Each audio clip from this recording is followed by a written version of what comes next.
ইমাম Bukhari Memorial complex, এটা বোখারাতে অবস্থিত। এই বইগুলি যেভাবে সাজানো দেখতেছেন, এটা একটা রিপ্রেজেন্ট বুকস।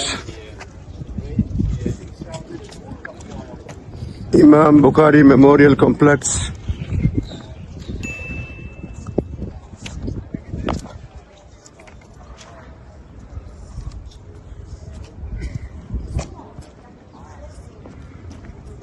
প্রায় ৭,৫০০ হাদিস সংকলন করেছেন। সবচেয়ে বেশি হাদিস সংরক্ষণ করেছেন ধরে নেওয়া হয়।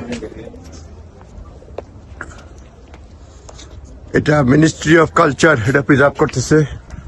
এইদিকে এটা এন্ট্রান্স নিষেধ। এই হচ্ছে কমপ্লেক্স, কমপ্লেক্সের গেট। এই হচ্ছে অবস্থান, এখানে প্রবেশ নিষেধ। এটা মিউজিয়াম করার পরিকল্পনা রয়েছে।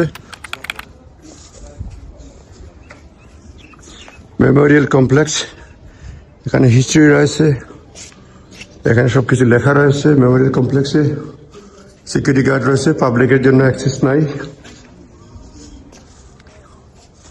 ইমাম বুখারী মেমোরিয়াল কমপ্লেক্স। অন্যদিকে এইখানে রয়েছে আইয়ুব আলাইহিসসালামের পায়ের চিহ্ন সম্বলিত একটা বিল্ডিং। এই যে বই দেখতেছেন, এটা রিপ্রেজেন্ট করে এক একটা সেলফে বই রাখা। এবং ইমাম বুখারী জন্ম নিয়েছেন বোখারাতে, কিন্তু তার মরদেহ রয়েছে একটু এখান থেকে, সমাধি রয়েছে প্রায় 25-30 মাইল দূরে। আমি কমপ্লেক্সে দাঁড়িয়ে রয়েছি, পাবলিক অ্যাক্সেস নিষেধ।